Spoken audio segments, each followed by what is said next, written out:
Patrick, you're up. Thanks very much, and sorry for the camera dropping out. I kicked a cable down here, and it's sort of don't worry about the setup, but basically Sure, we can all relate. Well, it's a good example of when things break down and therefore become unready to hand, and how that reveals their true nature. Just to give you a little bit of the background to my interest in the problem, there's a long-standing problem in philosophy of how it's possible at all to have any duties to the dead or any obligations to the dead, or how the dead can be harmed or benefited and so forth.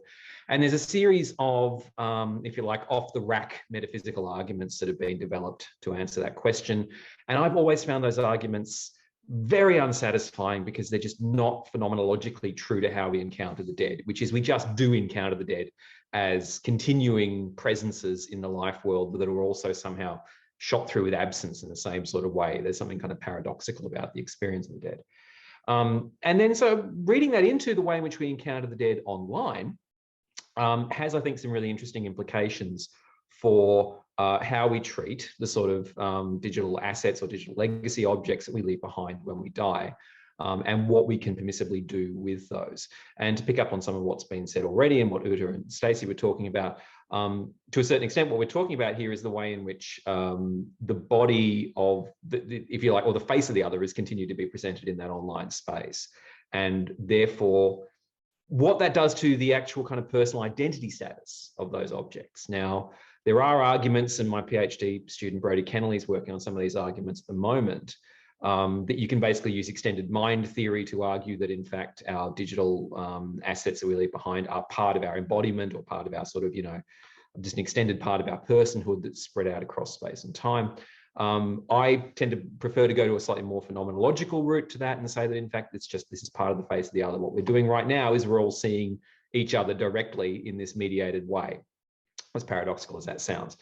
And for that reason, I think that when we discuss what we're going to do legally with these assets when people die, and what sort of reuses of them can be made, particularly with things like digital reanimation, I think we need to start taking more seriously some of the quasi-metaphorical descriptors that have been used in the literature, like digital remains and like Carden and Gibson's digital flesh and those sorts of terms. And so the question I sort of want to pose here is, if we do start to take those terms seriously, given that we don't inherit corpses, right? We don't have property rights that are inheriting corpses. Rather, we have rights of disposal and or preservation, and our relationship to them. And this is picking up on some work Jed's done previously, would count more as a kind of a stewardship or a custodianship rather than ownership. My question is, if we start to take those things seriously and take those as more than merely metaphorical, where does that leave us legally, or in terms of the sort of legal approaches to these assets that we want to develop? That is the ownership model, the property model of these assets sustainable in the long term, or do we need to start taking them more seriously as actually person constituting? And if they are person constituting, what do we then do with them, and what kind of restrictions do we put around that?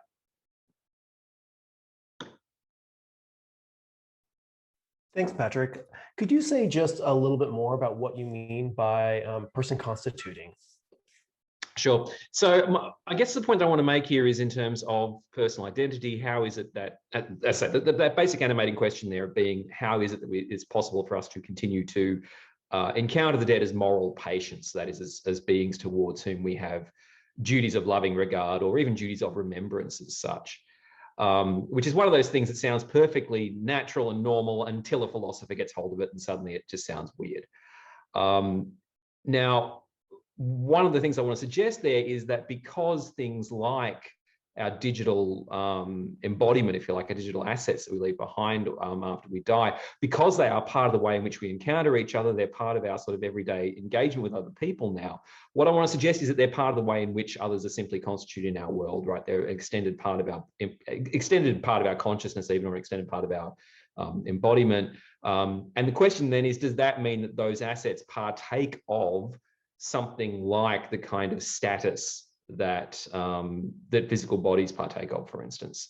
And so what, Robert Polk Harrison once called the charisma of corpses, this idea that corpses have this certain kind of, oh, that's them, but it's not them about them. And that gives them a certain kind of moral importance that is not held by just you know, tissue as such. So the interesting question then is, you know, if we apply that to digital assets, what changes basically? Thanks. That's helpful for me personally. I believe, yeah, go ahead.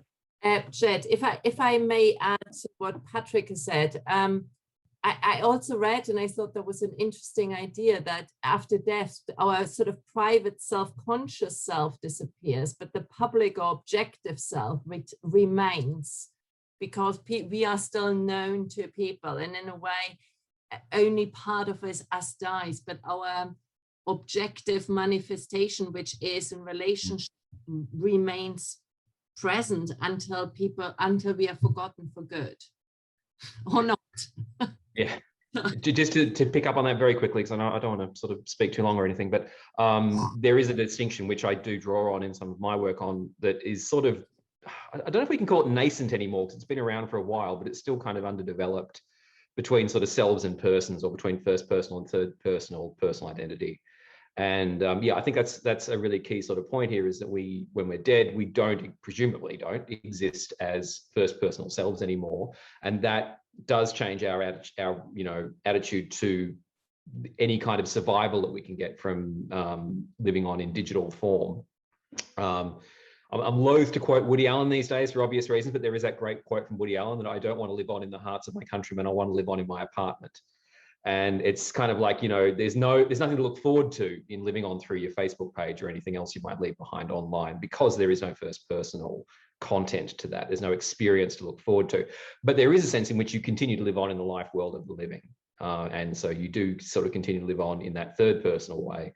So it's not a satisfying thing. It's not going to maybe assuage your fear of death very much, but for the living, it's a real issue, because it is a way in which the dead persist as people who we have to pay regard to.